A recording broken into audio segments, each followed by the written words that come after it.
Sadhana. Sadhana means intense practice. See, the word sadhana comes from Sanskrit word sadhan, means method. Sadhana means through method you attain the goal, which is called siddhi. Sadhana means intense, disciplined practice. Yeah. Another meaning of sadhana is to aim the target. 100% focus on the target. Sadhana means your act which you do with 100% concentration. And person who does sadhana, it is called sadhak. First thing you need for any sadhana is patience. Tons of patience. Okay? It is a long road. You need to bring all your energy at one point, and you have to be one with the object. Hmm? Yeah. See, in beginning of your sadhana, you are in a dvaita bhav, means dual state. Okay? So your self and object are two different things. Suppose you are doing archery sadhana or tabla sadhana, then you and your drums are two different things. And when you achieve, when you reach at the sadhya state, you experience oneness with the object. And that is the real goal of sadhana. See, through sadhana, ultimately you will realize your real being. Sadhana disconnects you from the conscious mind and reconnects you with your real self. Sadhana, you can say, makes you realize the real truth of yourself. It can make you realize that you are an Atman and your nature is bliss. In journey of sadhana, you will have different experiences at different states. See, technically, every sadhana drives you into the spiritual states. Any sadhana. Hmm? Whether you do yoga sadhana or music sadhana, mantra sadhana, running, archery, or sadhana of nothingness. It's called shunya sadhana. Anything. So that is sadhana. See, you have to pass through three different stages. We call three states of sadhana. First will be trance, experience of disconnectivity with conscious mind. You immediately feel happiness when we are in trance. Second is Paramanada, experience of divine sound. See, inside us, that divine sound resides. We don't hear it, but it's always there. We hear a lot of outside noise and noise of our thoughts, but we somehow disconnected, with the real sound of us.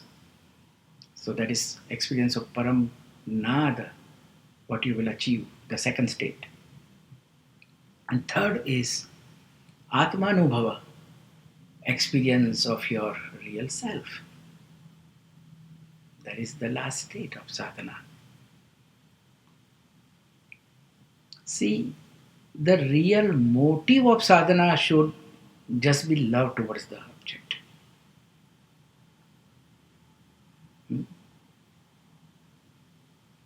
You should love what you are doing, what you want to do sadhana on.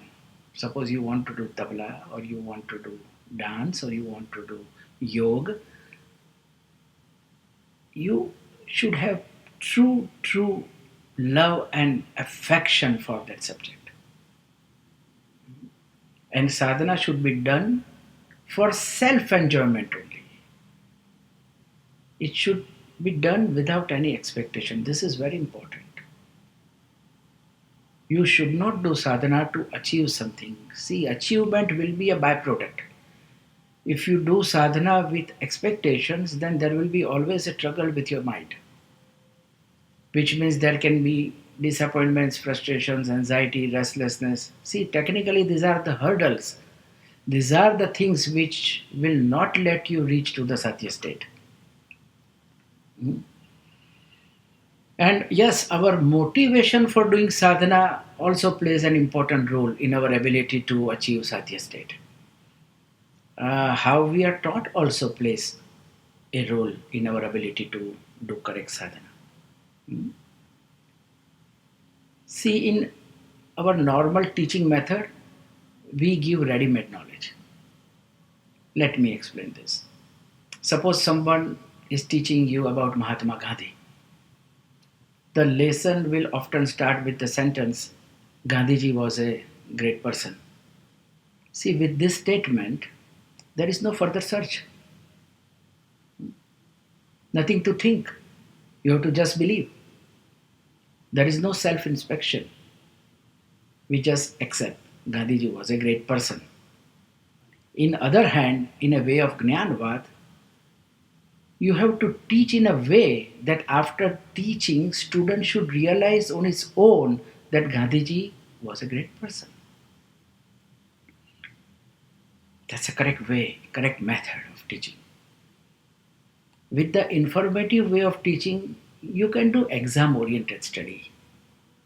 You just believe and memorize.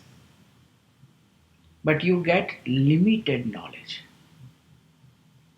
You cannot get full knowledge. Okay? And the problem is with that limited knowledge, you want unlimited benefits. And this generates agitations. This is a root of agitated mind, you know. So while the Jnanvad way, Jnanvad encourages deep thinking. Jnanvad encourages experiential learning. That's the real learning. Sadhak always runs after sadhana. See the fun. And today's student runs after guide and rote memorization. So this type study you forget in some time because it's not experiential study. It's like it's just here. Knowledge without self experience is not real knowledge.